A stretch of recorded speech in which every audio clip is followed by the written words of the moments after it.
Today on DNVR Buffs Live, Colorado is on a crazy offer spree right now on the recruiting trail, and we dive into Wyoming as we continue to go through the Buffs opponents this season. Let's get it.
Let's go. Squad.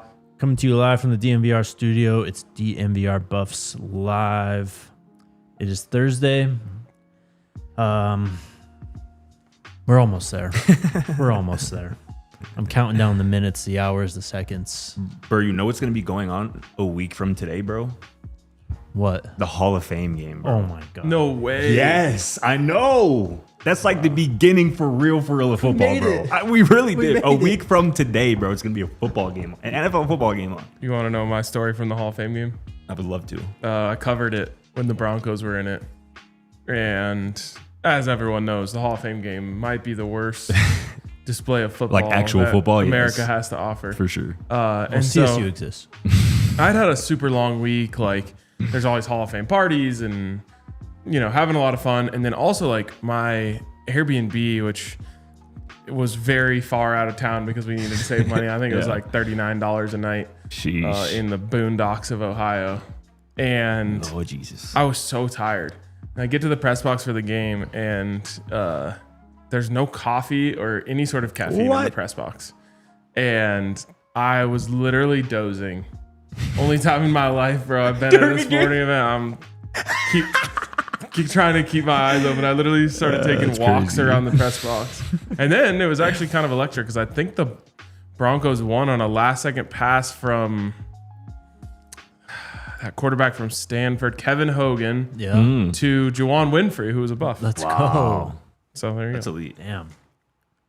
Today on the show, we are talking training camp. Shedeur Sanders and the Cleveland Browns. Dan Lanning is throwing stones from a glass house. Did you see that? Shocking. I think I know what you're talking about. Yep. Hell yeah. The latest on Boo Carter. ESPN, they're going to get some blowback from this too. Their mascot rankings. Oh, I didn't see that. We will get into that. I was wondering if you saw that. The Big 12 coach rankings from your guy at CBS, RK. Now it's your guy. Who is it? It used to be his guy. Oh, it's your guy. It's his guy. The Buffs are sending out a ton of offers. A ton went out yesterday. I'm sure a lot of people saw the latest on CJ Sadler. But yes, we'll start with Wyoming. The Wyoming Cowboys. I don't even really know where to start with this team, honestly. They got a lot to figure out. Yeah, I mean, they're very early in the stages of this kind of new era of their new head coach who is entering his second season as Wyoming's head coach. Last year wasn't ideal. No. They went 3-9, which isn't great in the Mountain West, but I will say that 4 of those 9 losses were by 1 score. So they played a lot of teams tight. They played Boise State pretty closely, who was obviously a playoff team last year with the Heisman finalist and Ashton Genty. So defensively, they're going to be solid, I would assume. Their head coach is a defensive-minded coach. He spent 9 seasons as either a defensive assistant or defensive coordinator before taking over the head coaching job at Wyoming. And they were all right at certain points defensively last year. It was offensively is where they really had the massive problems. And all you really need to know offensively about their problems last year is that their starting quarterback to begin the year now plays tight end for them. Oh, I didn't know that. Yeah, Svoboda now plays tight end for them. So Caden Anderson did get some run for them last year as I believe a true freshman or a redshirt freshman. And he looked actually all right. Like he's obviously a really young dude who is pretty inexperienced, but he can toss it a little bit. He can actually move a little bit too with his legs. They return, I believe, their top two of their top 3 rushers from last year, Sam Scott. And the another guy who was just watching before the show, and I'm like, oh, he's actually kind of got some juice. Jamari Farrell wears number 6 for them. Had 80 carries. Sam Scott had 92 carries from last year. They both averaged around 4.5 yards a carry. So they're going to rely on the run. They're going to rely on play action pass, and they're going to hope that their defense can keep Colorado under, let's call it 24 or so points. But I think this is going to be offensively for Colorado, or a game where the running game gets going. The receivers have a fun day, and it's a fun day at Folsom Field. You know who lost to Wyoming? I do. Your boy, Devin Dampier. Anyways, this is a team who it's kind of like a pro spread on the offensive side of the ball. They'll run the pistol, they'll run the shotgun, they will spread the field, but it's running the football. It's RPOs, it's play action, as you said. They will take their shots when they see fit. They don't really have an impact player on offense, honestly. Their quarterback does wear 17. He is not Josh Allen, though. But he's not there. He's not the quarterback anymore. Svoboda, who was They were trying to make 17. him the quarterback. They were trying to make him Josh Allen because it kind of looks like him. Yeah, and apparently he caught flack from that too, like from the fan base. For wearing 17? Yeah. He should have. Of course. This is why you retire numbers. Yeah. Crazy. Wow. Interesting. Crazy concept. Yeah, so this Caden Anderson guy. Yep. I talked to our resident Mountain West expert, Justin Michael. Yeah, shout out to him. And he said that Caden Anderson is just about guaranteed to be the starter this year. Last year, I don't know what to make of this. 58% completions, 6 touchdowns, 3 interceptions in how many starts was this? He played in 9 games. 5 starts, looks like. One really good game against New Mexico. And probably not Devin Dampier's fault that they lost that game because the final score is 49-45. And he made plays. It was a handful of those games, I feel Yeah. like, for Utah last year. But, Or for yeah, New Mexico. 20 of 29 for 3 touchdowns and 1 interception in that game. Other than that, it was really nothing from him. I mean, 15 of 24 in a loss to Utah State, 0 touchdowns, 0 interceptions. 13 of 30 against Colorado State. That's not good. But he did throw up the Shedeur. He did. Shout out to him.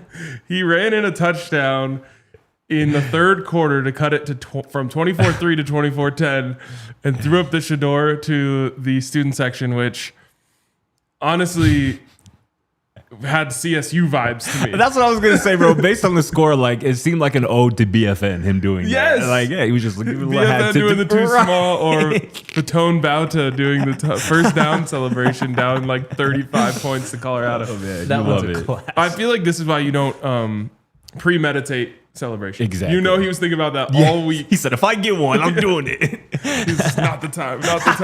Cancel it.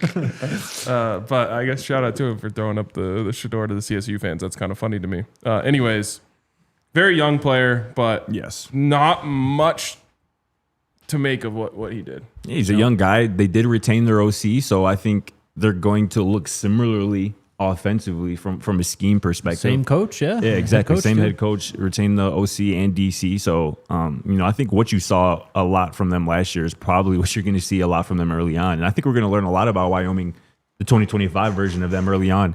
The week before Wyoming comes to Boulder, Colorado, they host Utah, who we've talked a lot about, obviously, this offseason. So that'll be a very interesting game to kind of really gauge where Wyoming is. Dampier-Anderson rematch. Right. That could be electric, bro. And especially with it being in Wyoming, I don't know. It could be interesting. But, it's going to be interesting. One dude who did really stand out to me, though, I'm not going to lie, when I was watching this Wyoming film, the Boise State game in particular, this one corner, his name is Tyrekus Davis. Who's that? I don't know. I don't think he's on Wyoming anymore. I think I actually saw that he might be with a Big 12 team. Do you have the additions and departures, Alyssa? Go ahead and pull it up. But that Tyrekus Davis dude, man, he just kept flashing on film, bro. He might be a he might be a problem. Oh, there he is on the departures. So let's start with the additions. Enoch Sibomana is a player from North Dakota State. He was their second leading tackler last year. Yep. Their top edge guy, Braden Siders, entered the portal. He went to West Virginia, so we'll see him later in the season. Siders. He was their leader in sacks last year too. Yep, he was. And they didn't have a lot of sack production as a team last year anyway. He was one of their best players overall. Yeah. Same with Rook Brown, the safety. Yeah. They get Chisholm Iafani in. He's from an edge from FAU. DeJuan Martin is from... actually, he transferred out of Wyoming. That's my bad. So they lost another edge. Jackson Holman, their leading wide receiver, I believe. He is... oh, no, these are additions. I'm sorry. He's coming in from Arizona. They did lose... Yeah, Keani Parks was another really good cornerback as well. He stood out to me when you watched the film, as well as Tyreek. Sebastian Harsh, the other edge, is the one who left. The talent coming in does not match the talent leaving with this team. Yeah, that's tough for a 3-9 team. Yeah. Yeah, so I asked Justin if he thinks that they got better, and he actually does think they got better. I don't see it. Yeah, but he said even if they did get better, it's like a 6-6 type team. Sure. He did say the player to watch out for is their tight end John Michael Gillenborg. Said shades of Trey McBride, but not quite as athletic. He had a solid year last year as a junior, 30 receptions, 425 yards, and 3 touchdowns. But I mean, they're going to run the ball. They're going to target that tight end. They're going to try and get some of those new receivers involved. But Colorado is so much better than this team. Yeah, I mean, we've heard about Delaware getting some hype. Georgia Tech is actually good. This is 100% a non-negotiable, non-conference game. And I would make the case that Delaware is too. But this one, I don't know what Wyoming does well. I mean, you can't say anything. And that's why they went 3-9. Yeah, totally. I think they're relatively disciplined defensively. Like, I don't think they're going to have a lot of busts. So I think that's something you could, chalk up in the positives, do well thing category for Wyoming. But I think just defensively too, like they play a lot. They give a lot of cushion on early downs. Yes, they play a lot of zone. And people aren't going to want to hear this, but like hitches and slants are going to be there all day long on early downs. Mesh. Can we run some mesh? And on third down, they like to, from what I've seen, like to play man a lot on third down. So I think this could potentially be a big game for some of those, like Omarion, Sincere Brown, like Joseph Williams in those kind of one-on-one situations. But I think the headline is like what Coach Prime in Colorado might have to prove in a situation against Wyoming. And I think it's simply that you beat the teams that you're supposed to beat, and you beat them how you're supposed to beat them, which is handily. Yeah. Like, you're supposed to handle a team like Wyoming, empty the bench, give Julian Lewis, both quarterbacks, a lot of action in a game like this. Stop. We talk, in fact, because we talked about it last year. Like, Colorado didn't really have a game on the schedule like this. Like, you go into NDSU, it's a dogfight. You go to Nebraska, it's a dogfight. Even CSU early on was just with all the tense. It was tense with the rivalry being on the road, and then you go right into Big 12 play. Delaware and Wyoming should provide opportunities for this team, I think, to do what I think a lot of people want to see, right? Is them dominate a lesser opponent and look like a better football team, also handily. Rebuilt defensive line, get the running game going this year, 100%. Cam Duncan, who I'm pretty sure yesterday said that we were glazing Georgia Tech, says we're overlooking Wyoming today. He said Wyoming's so good at getting so-so players and developing them into great players. That was the previous staff with Craig Bowl, I believe his name was. Yes, who randomly retired out of the blue. Yep. And I would say that's maybe even overhyping what he did a little bit. But they did, have a program and an identity, and they did the same thing for a long time, and that usually works. And it makes it easy to get guys who fit what you're trying to do. Right. But with that being said, this is totally new, a totally different group here. Yep. That's running this team, and we only have last year to look at. Yeah, Scotty on the defense. Jay Sawvale's the head coach. He was Wyoming's defensive coordinator going back to 2020, so that's why that continuity is still there. He spent some time at Minnesota, Wake Forest as well, but otherwise, He's been working his way up the coaching ranks. Yeah, I shouldn't say totally different group, but different leaders. Yes, yeah. Let's take our first break, and then we'll wrap up our Wyoming preview. Shout out to the homies at Monarch Money. We like saving money. I'm sure everyone in the chat likes saving money as well.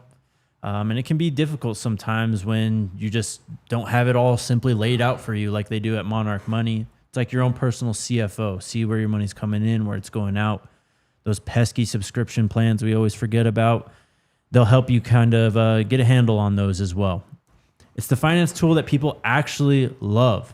It was named Wall Street Journal's best budgeting app of 2025, and it's a top recommended finance app by users and experts with over 30,000 five-star reviews. Get control of your overall finances with Monarch Money. Use code DNVR at monarchmoney.com in your browser for half off your first year. That's 50% off your first year at monarchmoney.com with code DNVR. Also, shout out to our friends over at FanStake. Again, we're Colorado, and our fan base is ranked 5th in the rankings, which is good, but not good enough. And the best part is you can go over to FanStake right now, sign up, use the code DNVR, or just scan the QR code right there on your screen. You're going to get $25 to contribute to Colorado in their recruiting efforts. And you don't even have to put in your credit card. Mm-hmm. So basically, I would say, by not scanning that QR code, not going over to FanStake, you're actually taking $25 away from Colorado's recruiting efforts. There you go. Okay. So everyone get over there, use the code DNVR to help this team do the best they possibly can and bring in the best quality players. FanStake is a really, really cool service, and you get an opportunity here to use it with absolutely no strings attached. So go over to FanStake. Hell yeah. Let's do the comparison. Kevin mentioned in the chat there. I said this one should be easy. Kevin mentioned in the chat there, but it'll be cool for some of those guys to see Coach Flea, who's obviously now the Wyoming running backs coach. Yep. Wishing him all the best. We'll be rooting for Coach Flea every other week. 11 weeks out of the season. Yep. And including against CSU. And we'll be wearing the brown and yellow one of those weeks. When does the pack thing start? The other conference? Yeah, the new pack. Is Wyoming going to be in it? Next year. No, I think they're left out. Oh. So they don't have state on the end of their name, remember? Yeah, right. Maybe they'll get Wyo Tech in there. Do you have the comparison, Alyssa? Go ahead. Is there a way to mass select here? Select all. I thought you wanted the satisfaction of going one by one. Sure, that works too. Quarterback. Colorado. Running back. I mean, shoot. Has to be Colorado, right? Yeah. We got to get one here. That's true. This might be few and far between. Yep. Wide receivers, this isn't even a conversation. By the way, Wyoming's leading rusher last year, I'm not 100% sure if he's back or not. He is. Wyoming's leading rusher last year had 435 yards. Yep. They were allergic to gaining yards and scoring points. Mm-hmm. Wide receivers is Colorado. No doubt. Tight ends? Could potentially be a discussion, I guess. According to J-Mike, right? Yeah. The player to watch. Maybe the best player on the team is their tight end, John Michael Gillenborg. What a name. He averaged 14 yards a catch last year. Yeah. I mean, he had a decent season. Yeah, I mean, 30 catches, 425 yards, and 3 touchdowns. I think we would all love if Colorado tight end had that stat line this year. Yeah. What did Mikey have that first year? Was it around that? Do we know? He had 5 touchdowns, I believe, maybe 6. I don't know if he had that many yards though. I bet he did. Let's see. I thought he was near 500, maybe. 284 at Colorado. Oh, wow. 5 touchdowns though. That was a Clutch touchdowns. clutch 284 yards. 31 catches. Clutch first down in the TCU game to keep the first drive rolling. Clutch catch on the very first play of the drive against CSU. Caught the 2-point conversion against CSU. He had some impactful plays. I think there was like a sick throwback screen against USC that he took to the house. Or maybe that was Nebraska. I can't remember. No, he was a Good player. Is it enough though with what Wyoming has that we give them the edge here? I mean, that would probably be the only one they would get. Well, what did our guy Zach Atkins do last year? numbers wise. I think he had like 500 over the last 2 seasons. He didn't have much production. Right.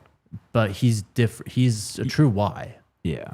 And Zach Atkins, I don't know if you want to factor this in. He also had like 22 FBS offers. Like if Wyoming offered him, like he had 30 catches for 360 yards and 4 touchdowns over the last 2 seasons. Wow. This might be... I'm inclined to give it to him. I'll give it to him. Because like I said, I don't think they'll get anything else, so we can give him that. Throw him a bone. Yeah. I'm trying to see if Wyoming offered Zach Atkins. They were like, we're not getting him. Offensive line. Colorado. Definitely. By far. Run defense. Colorado by far. Mm-hmm. Pass rush is, again, not that even might be a the discussion. One of the biggest discrepancies, I think. Them and wide Pass receivers. rush. Yeah. Quarterback could be too. A open and shut case for the game itself. Yes. 100%. It really could. That could just be the game right there. Yes, that pass rush against that offensive line. Wyoming's going to come to this game saying we have to get a run game going. If they're not able to do that, this pass rush is going to have a field day. No doubt. Give it to Colorado. I mean, Colorado took their best cornerback. They have the best pass coverage. True. And Coach Prime clears. Yeah. So you can give the rest to Colorado, Alyssa. There it is. All right, next on the list, let's talk recruiting. Go ahead. Really quick, sorry. I will say there is a little bit, I would say like maybe 25% of the CSU effect in this game, where it's like you're just a drive down I-25 from the stadium. There's probably a lot of players on that team who would have liked to get a Colorado offer that didn't. And I think that plays a little bit of a role. It's funny trading CSU for, their biggest rival. But I would say you're getting a little bit of that. And anytime you bring in a team like this, and there's probably not much difference between Delaware. Yeah. It's like, this is their chance on the big stage to make something happen. And so those guys are going to be really, really hyped up to play this game. Totally. Nate in the chat says Wyoming did not offer him 12 Power 4 offers for Zach Atkins. So even though we gave him the check, Zach Atkins proven the 2 weeks leading up to this game that it's not even close. Okay, CJ Sadler. We'll talk about Boo Carter a bit later too. So 2 very dynamic players here. CJ Sadler in this year's recruiting class, though. He's down to Colorado, Maryland, Michigan, and North Carolina. He spoke to Greg Smith with Rivals. Here's what he had to say. Those schools, they've been rocking with me for a minute. I like those schools' coaches, and I like the environments. I know that all 4 of those schools, I will have a great chance to start, be able to come in and play right away. Just be myself, man. Just showcase my talent to the world. I think he spoke about Michigan.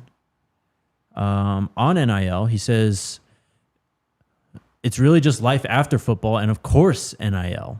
But really mostly just life after football and relationships. With football, you aren't going to be able to do this your whole life.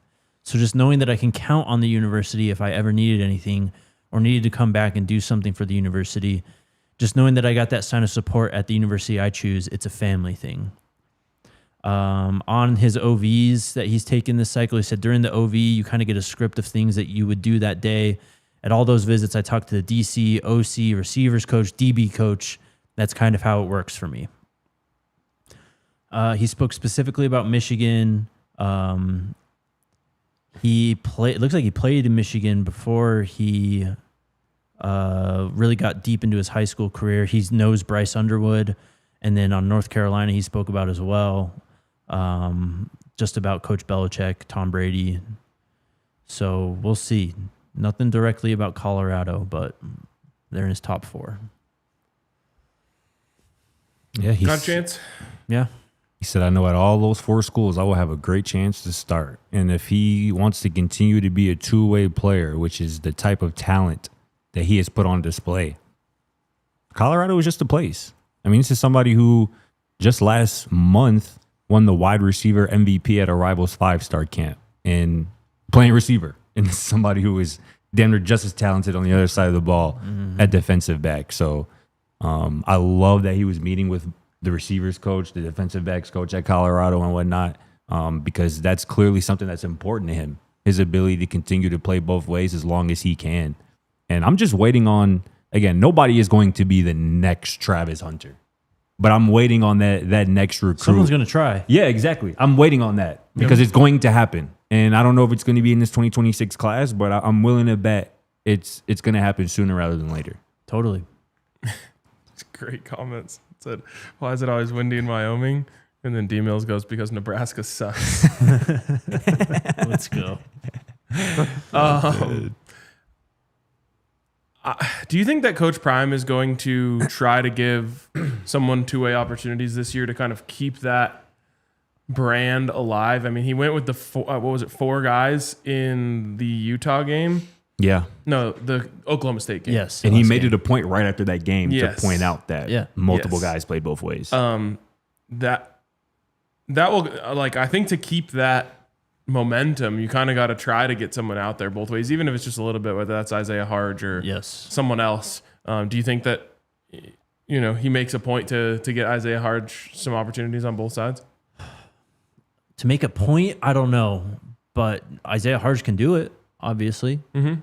And if I'm not mistaken, go ahead, sorry. It does feel like Harge is settled in at slot this spring, though. I think so too. That's why I'm curious to see if Coach Prime has a desire to want to kind of keep that thing going. Cam Michael, I know he did everything too.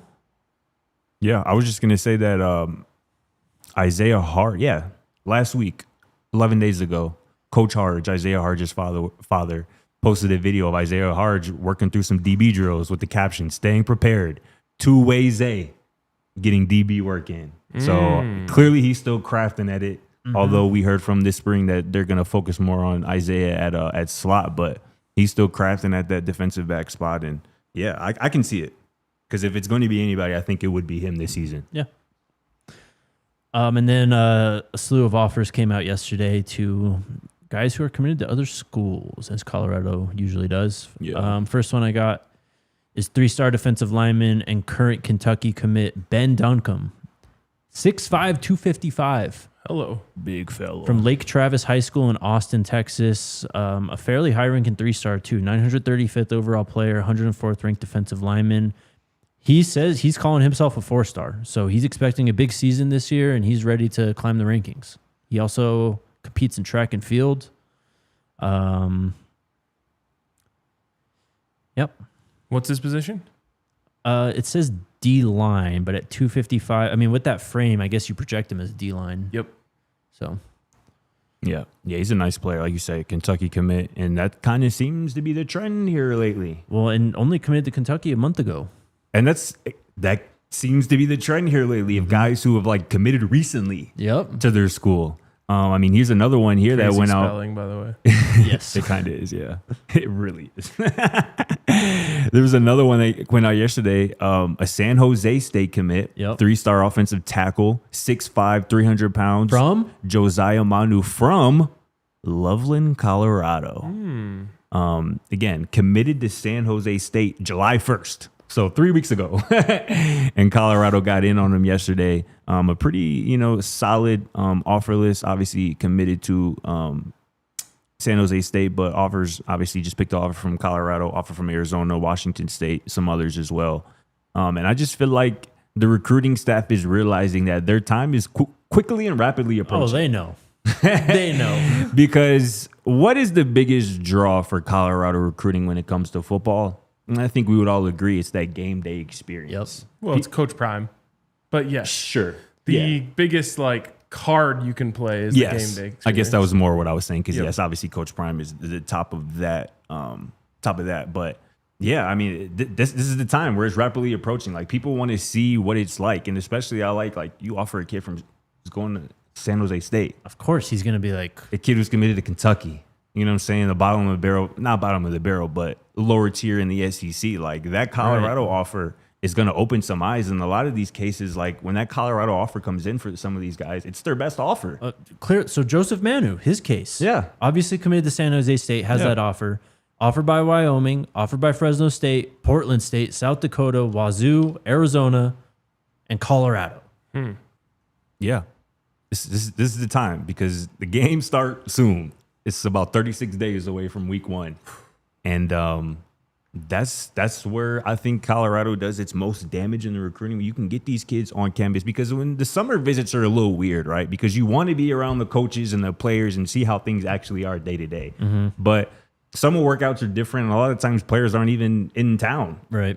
So that's what I think this move and why we're seeing these offers come out within the last, we'll call it this week, a lot of offers going out because it's almost that time. It is. Where you can start getting these kids on visit to see what Colorado is really all about. Yeah, exactly. So it's cool to see. Speaking of week 1, by the way, just came out the other day that our final golf tournament of the year is on the Friday of the game. Oh, wow. Which is kind of electric because it's between here and Boulder. It's in Westminster. Okay. And so for me, I'm just going early morning, straight to the scramble, straight from there to Boulder, have myself a day. That's going to be do the same thing. go. I mean, you're already taking the day off work, aren't you? Facts. Yep. Hell of a day. All right, let's take our next break.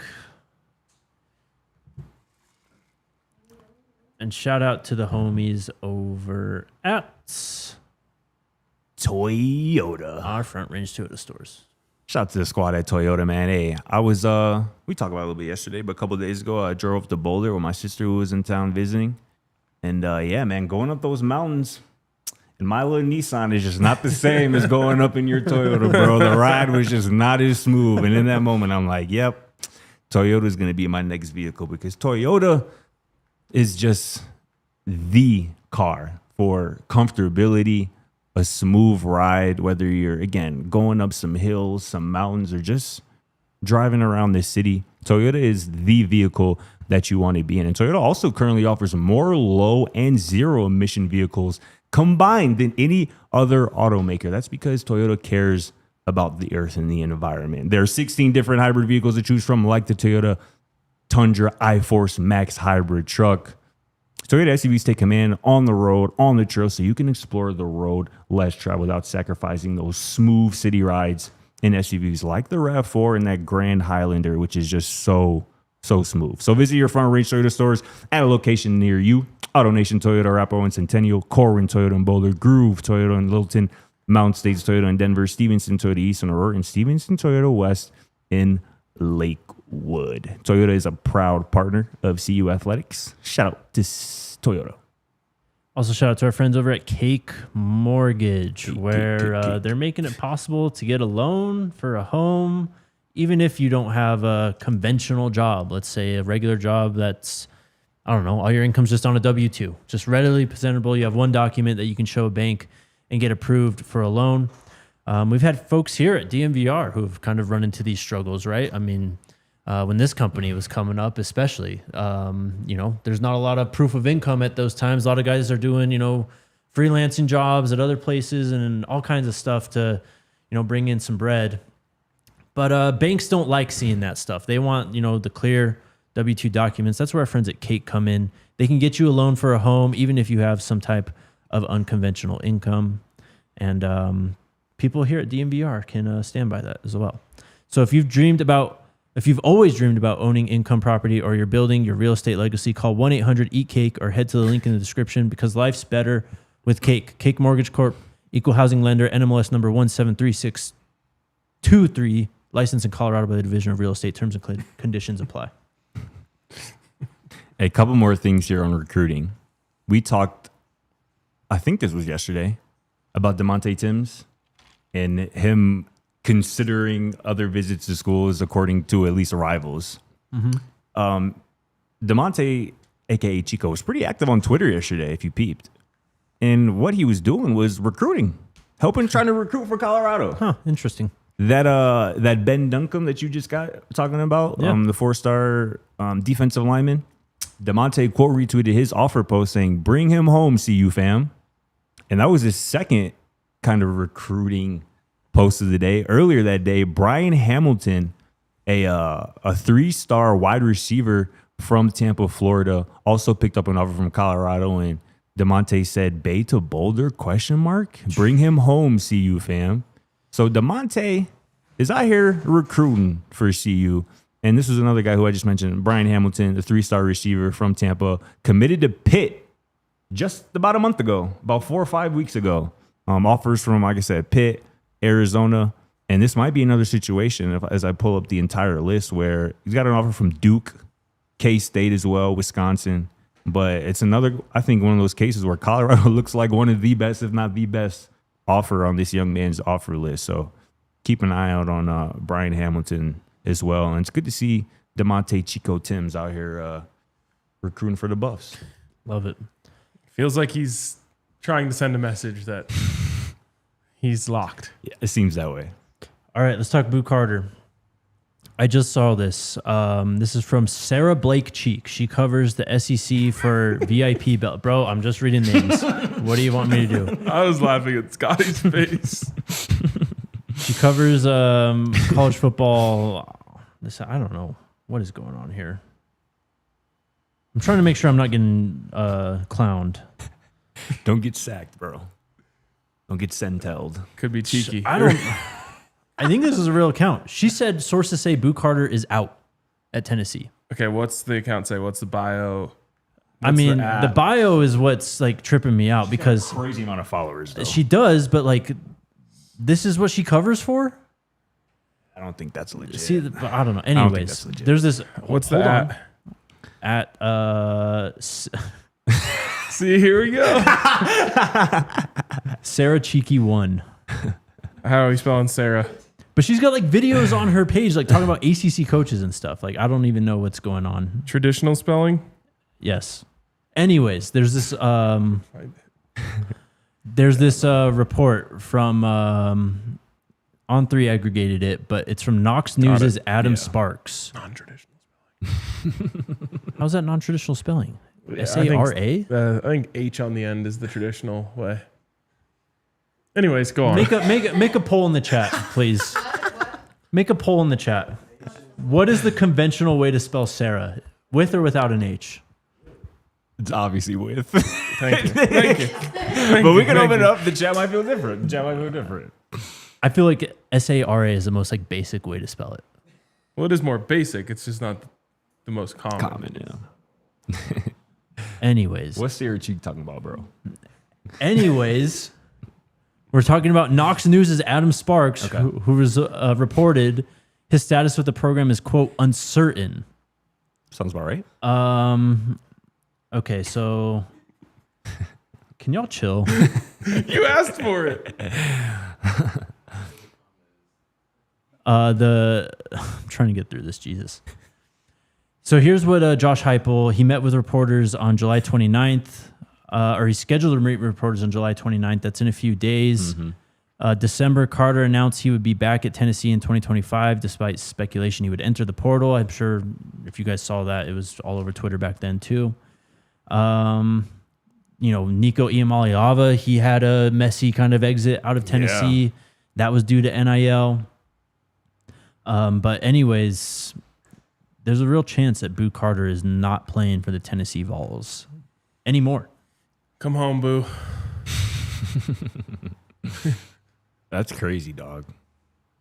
I mean, you don't care about none of the potential pitfalls that could come off the field with Boo Carter. You just come home, Boo. That's you? Yeah. Started when we were younger. My Boo. I'm dead. No, I mean, I get it. Dude is stupid talented, so I completely understand. And I don't know. Tennessee doesn't seem like, I don't know, the place where, based off the Nico stuff, and people might say that was more of a Nico thing than a Tennessee thing, and I completely get that part of it. But yeah, Tennessee just doesn't seem like a very secure place right now. Some weird stuff going on over there. Do you remember there was like a Instagram live, like 4 tiles. It was like all Tennessee commits, and they were like, I think Jordan was on there, or like they were like recruiting him. I think Boo Carter was on there, and I feel like something happened during that where everyone was like, like he's never coming here, or something like that. Well, someone told me that, or I saw this on Twitter at least, that like Jordan and Boo are like tight. Yeah, they're boys. Yeah, I mean, I like I said, he was, when I saw his film. Yeah, I was like, I I can't. Like I literally told Jake, I was like, I can't get excited about this guy because I'll be too sad if he doesn't come here. Can't even get my hopes up. But I did anyway. And I mean, the dream might be a reality. There's your Travis Hunter both ways. Of course. There you're right. Yeah. Of course. So we'll see. It's very interesting right now with all that. Trade? Question mark? Colton for Boo. That is we win the trade. All right, so ESPN made this list of they ranked all the mascots in college football. They did break them into like categories. Okay. So they have the costume division. They gave that stupid damn duck number 1, of course. What's going on there? What does that duck do that I don't people know. like? I don't know. It's weird. The mechanized division, where the Sooner Schooner is apparently number 1. That's not a mascot. That's what they said, bro. They put the damn Demon Deacon on a motorcycle on a chopper from Wake Forest, number 3. That is kind of cool. I'm not gonna lie. Okay. I see what they're now. At least I understand what we're talking about. The human division. Mountaineer gotta be Mountaineer gotta be number How 1. high do you think the Mountaineer He's gotta is? be number 1. PHNX Sun Devil Show legend, the Mountaineer. He's tied for second with Davy Crockett at Tennessee. Okay. I don't know what that Doesn't means. Tennessee also have a dog? They do have a dog, Smokey, I believe. Yeah. Number 1 in the human division goes to the Notre Dame Leprechaun. Number 4, Chief Osceola is number 4. Okay. Here we go. By the way, human mascots are weird as hell. Yes, I agree. Also, is K-State in the human or the costume division? It's true. It's like a mermaid. Yeah. I don't think I've ever actually seen like the K-State mascot. It's disturbing, bro. No, it's literally just a football player with a rat head on. Look, this is him. His name is Willie. Willie the Wildcat. I don't know how you. Does that not strike fear into the heart of a man looking at... I just don't understand how that's called a wildcat. It looks like a rat. It does. a muskrat. Yeah. Anyways, the reason why we're talking about this, in the live animal division, Oh, There's a lot of those. there's a lot of them. I already know what's about to happen. Number 5, War Eagle, Auburn. Okay. Cool. Number 4, Mike the Tiger at LSU. Cool. Okay. Got to put in a cage. The cage just kind of ruins it. I mean, I feel like that's just a safety thing. Yeah, I mean, but like, let's live a little. On the edge. Run with the fucking tiger. Another one in a cage is Bevo. Texas? Bevo roams. But don't they have like a... I think you're a right. gate Yeah. around Remember them? Bevo went after Uga? Yeah, the Georgia dog. yeah. Yeah, that was crazy. 3. Number 2 is Ralphie. This is nasty. Do you even want to guess? Uga? Yeah, they put a damn bulldog number 1 over Ralphie. People love dogs, bro. That's just such nasty work. Nate goes, if that stupid bulldog is up there. You know what though? This is our fault. It is. This is our fault. Maybe this is what we deserve. Maybe this is what will incite change. Maybe we gotta put this up there. We gotta blast this out. We should. Yeah. Ralphie has fallen. Yes, quite a bit. We're getting beat by a dog. A bulldog. She's stumbling at best. Yeah. That's crazy. The bulldog is just not it. I would have accepted some of the other ones above. The dog doesn't even do anything except for like lay on a pack of ice to stay cool. Yeah. It's crazy. And I love dogs as much, if not more, than the next guy. Big week 1 for Ralphie, though. I'll tell you that much. Massive week 1. I'll even give Cam the Ram over the dog. Bro, I'm not even gonna lie, bro. When I saw Cam the Ram at the CSU game, I was like, that's a real ram right there. I was like, Jesus. Like, that's kind of, I would kind of say it's kind of a cool mascot. Learn about ram anatomy real quick when you see that thing.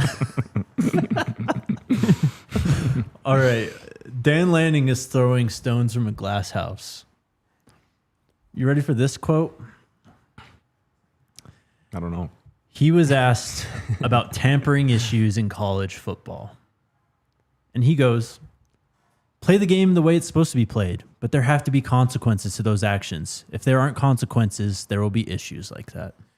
Well, he's not wrong, first and foremost. Yeah. You can't have a rule without a consequence. But obviously, everyone's participating in this. Everybody's doing it. So I want to hate on Dan Lanning here, but I agree with his point, and I also know that he's guilty, as is every other coach in America. It's true. Totally. Because it's just like the steroid era of baseball. Pretty much. Even if someone isn't doing it, they're thinking, how much of a disadvantage am I getting by not doing this? I should probably be doing this. Yeah. I mean, yeah. What Gundy, when Gundy said this offseason that he had to poach some like recruiting guys from the SEC because they know how to do it. I think that's a window into like how things are just different, or how things have been different amongst the top Big Ten teams, a lot of the SEC teams as compared to the rest of college football. For sure. Is that why you said that? Yeah. I didn't even pee for real. I'm dead. RK's boy at CBS ranked the Big 12 coaches. You're not turning this on me, bro. Just passing them off is crazy. Any guesses who's number one? What is it again? Ranking the Big 12 head coaches. Kenny Dillingham. Nope. Oh. I just saw it, but our guy, Devin Gardner's guy? Yeah. He has Matt Campbell number one and is the number 10 coach in the nation. This is why he's your guy, man. No, he's not my guy. People love Matt Campbell in national media, bro. It's kind of crazy. The shine has completely worn off Matt Campbell. They had an 11-win season last year. Did they win that bowl game against Miami since Cam set out the second half? Yeah. Pretty sure they did. I mean, they just got smacked in the So Big they won 12 title 11 games, game, they did, though. for sure. They won that game by a point, actually. Yeah, I remember it being close. That's why I had to ask. I remember it being close because Man, Cam had him in it early. 2 second-round wide receivers. Yep, both went to Houston. Yeah. I mean, I'm not hating. Maybe I am. I think we're past the, like, Matt Campbell's really dope. Does he have a Big 12 title? I don't know if he does. God, no, bro. Right. I don't. The closest they came was it the Brandon Weeden? Last year.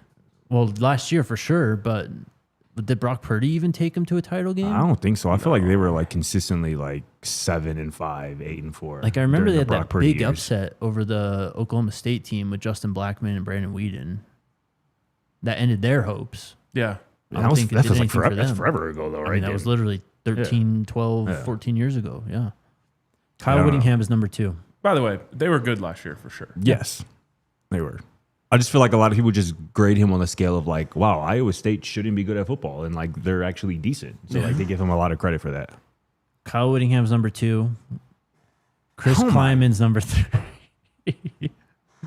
Chris Kleiman's number 3, and Scotty just read number 4, who's Lance Leipold at Kansas, and is ranked the number 15 coach in the nation. Bro. On one winning season, right? Here's the blurb. Leipold shot up the rankings after a strong 2023, but fell back to earth after disappointing at 5-7. However, he still belongs in the top group of coaches for his success at multiple different stops. The 9-win campaign in 23 was the best at Kansas since Mark Mangino's 12-1 Orange Bowl season in 07, and is tied for the 4th best season in program history. Combine that with a miracle rebuild at Buffalo and ranking as one of the greatest D3 coaches of all time, a top 15 ranking is well deserved. A top 15 coach in college football is what this man is calling Lance Leipold, bro. It's his boy. one winning season, right? In 3 years at Kansas? Yes, bro. And the other seasons, he has been below 500. Not just below 500, like 5 wins a season. Yeah. Now, Kansas was a doormat, straight up, before he got there. It's just like what I was saying with Where's Matt Campbell, the credit bro. for Coach Prime for the same thing? Well, Exactly. Number 5 is Kenny Dillingham. Too low, in my opinion. I agree. He's ranked the number 18 coach nationally. Number 6 is Kalani Sitake.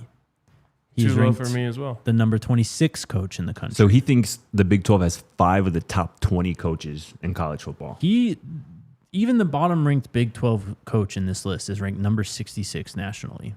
Is that a shot at Jake and Scotty SN Services? What is it?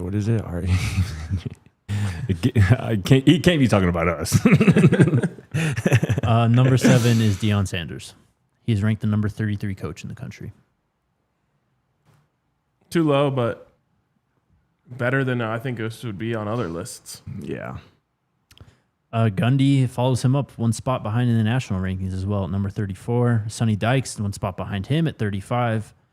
Dave Aranda is 10th in the Big 12, 38 overall. Willie Fritz, number 11, 41st overall. Rich Rod, 12th, 42 overall. Wow. Joey McGuire, 13th in the conference. No respect for Joey McGuire. 48th overall. Scott Satterfield. Probably getting fired after this year. So. Scott Satterfield, Scott Frost, Brett Brennan, and last to round out the list. Brett Brennan is ranked number 66, though. Is there only 66? That's the national rank. Well, so they... This is Power 4? Actually, you might be right. They go to 68 in okay, Power 4. All right. Okay. That's crazy, though, bro. Lance Leipold, man, what has he done? What has he done to get this credit? I don't know. I want to see what other coaches he's ahead of now, if he's at 15. So wild. Someone brought it up in the chat. Do you guys see UNC is trying to join the SEC? UNC is trying to join the SEC? Not heard that. Yeah. Would the SEC want them? Ambitious. I don't know if the SEC would want them based on how they've been talking. Yeah. I mean, I don't know. They have it's obviously basketball plays a factor too. You're right. I hadn't considered that. You're right. But the Belichick thing is, we all agree, like, not for long, right? He doesn't even... He's old as hell. Yeah. He has to be the oldest college football coach, probably Power 4 for sure, other than maybe Whittingham. They have done a good job of not having any new leads get out of there. It feels like it's been a while since him and his was on my timeline. Yeah. He is the oldest head coach in college football. Yeah. I mean, yeah. I get such Les Miles at Kansas vibes from this. Yeah. They brought in 70 new players this year. Where's the outrage? It's been done. Honestly, though. Where's the outrage? And it can go bad as soon as week 1. They got TCU week 1, don't they? Mm-hmm. God, I can't believe I'm going to find myself rooting for all these Big 12 teams in week 1. Facts. It's not like me. The conference is kind of in a pivotal spot, honestly. Being realistic, Dre and I were talking about this on the draft pod today. If ASU doesn't have that season last year, how do people looking at the Big 12 right now? Like, yeah, maybe Iowa State wins. See, I think you throw BYU in the playoff. Or you're just saying if Iowa State beats ASU. Yeah. Like, Iowa State's obviously in. I don't know if they play Texas that close. No, they don't. They don't represent well against Texas. And so what are people saying about the Big 12 right now if that's the case? Like, it's true. Big 12 kind of has to, like, they really got to avoid the big issue with the Pac-12 for so long. That's cannibalization. I know, and that's why they should have done last year is cook the games for Colorado. They refused. Yeah. And it's going to be tough for Colorado this year because they have the best conference our best schedule in the conference. Hardest. So they're going to get not only everyone's best shot, they're playing like 5 of the 6 top teams. I just wonder though, who would be y'all guess to be the Utah or Oklahoma State this year of last year, right? Where it's like we're expecting them to be one of the top 5 teams in the conference. Whether it be injury or a fall off, because right, like we say now that they're going to be arguably the hardest schedule in the conference. But I feel like when the season ends, there's going to be a couple of games that we all thought were going to be difficult that just weren't. Always is. Exactly. So it's like I don't know who it would be. Like maybe it is Iowa State. Maybe it's just Iowa State. I'll say if anyone's been on, it's been RK about Utah too. Yeah. What? Like if Utah isn't as advertised and they kind of fall down, maybe even finish a little bit better than they were last year. Like that's obviously a disappointment. Yeah. I think Iowa State would be the team I pick. I mean, low key ASU. It could be ASU. Even if they win 8 games, like one, that's disappointing for them. Obviously, you said that their standard is Big 12 title game. Yep. But 2, they're gonna have a target on their back, and just the shift from what Scadaboo had. He has 1,700 yards, like 19 touchdowns, bro. Like I just feel like people don't remember that. Yeah, it's crazy. And that's not even mentioning his receiving I know. stats. Over 2,000 All-purpose yards. Yeah. Facts. So It's going to be a couple of those games where everybody's like, oh, it's going to be a tough one. And then it's like, no, Colorado just blew them out because they're just not good this year. And everybody thought that they were going to be good, that opponent, and they aren't. UCF last year? Exactly. Totally. Exactly. Shoot, man, I saw something about how someone was talking about UCF yesterday on Twitter. And they said, like, it's crazy how UCF went from, like, beating Florida in a bowl game, like, getting these crazy rings for it. Gus Malzahn is, like, doing all this stuff to bring the program back. The Colorado game happens. Gus Malzahn and UCF part ways, and then this is where they are. Yeah. Like, literally, Bless you. that game is going to be... Bless you. They're going to talk about it like 62-36 in a few years. We tried to warn them. We did. But we were saying, like, people thought we were joking. Like, Colorado just ended UCF's program. No, that was for real. Yeah. Like Like, the they hype were- going into that game for them was really high. I think they were just outside of the top 25. Bro, that morning, they were the betting favorite to win the Big 12. Yeah. The morning of that game. Crazy. It's insane. And I mean, they had talent. Oh, yeah. Of course. Everybody loved KJ Jevert. He hadn't started tweaking at that point. Yeah, RJ KJ Harvey was Harvey, going RJ crazy. Harvey. Lee Hunter. Kobe Hudson. Yeah, Lee Hunter. Yeah, they had players. And everybody loved Gus Malzahn still at that point, too. They wanted to bring every recruit out to the Colorado game. Yeah, that's true. I remember that. Oh, man. Yeah, I was reminded of that glorious day yesterday. I know TCU is number one. Brandon but Marshall damn. and Urban Meyer on the pregame show saying Travis Hunter's not going to be able to play that many snaps in the Florida Heat. Mm-hmm. There was a lot. Yeah, I remember, Brandon Marshall. Cam Newton was at that game, too. And like they had that thing was with the Shedeur thing. was going on. Spat Yeah, thing, huh? yeah. There was a lot going on that day. That was dope. Speaking of Shedeur, any takes from his frankly underwhelming first day of training camp? I didn't. I have no takes about his performance on the day when the training camp, but I did. Friend of the show, Mike Clay, correct? Maybe not. No. Mike Clay at ESPN. He had a tweet today, and he does a really good job, like every year, mostly fantasy football, but obviously that kind of goes into football. But he said he looked over. This was this morning. He said he looked over all 32 projected 53-man rosters from our NFL Nation team, ESPN's NFL Nation team. A few notable projected cuts. His first one was Cleveland quarterback Kenny Pickett.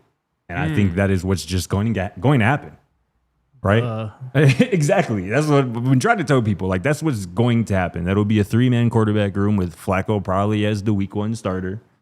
And then it'll be about, from there, how long Joe Flacco is in the game, how long he's a starting quarterback. So I'm not going to have too many, if at all, takes about Shedeur's day 1 of training camp because it's so early. It really does feel like they're trying to silver platter Dylan Gabriel, though. I mean, yeah, they use a 3rd-round pick on him. They're going to give him all those opportunities until he proves that he don't deserve them. Yeah. Joke of a franchise. Let's go to the chat. By the way, did you think the helmet reveal thing was staged? The person the falling guy off falling? the platform? I didn't see this. I honestly did not okay. dig enough into it to even. Did you see the person falling consider off it. at all? No. Okay, so like they revealed the helmet in like blow up form on a dock in whatever the lake is by them. This the Browns we're talking about? Yeah. Okay. Yeah. And there's like a video that went viral of their like social media person or whatever, like trying to like walk and take video and falling into the water. And they posted it? But then it like went viral and then other people were like saying it was all staged. And they're like, this is what it was like Browns fans like, this is what my team does. They stage like someone falling off a raft to do a helmet reveal to get it more publicity. It's a damn shame.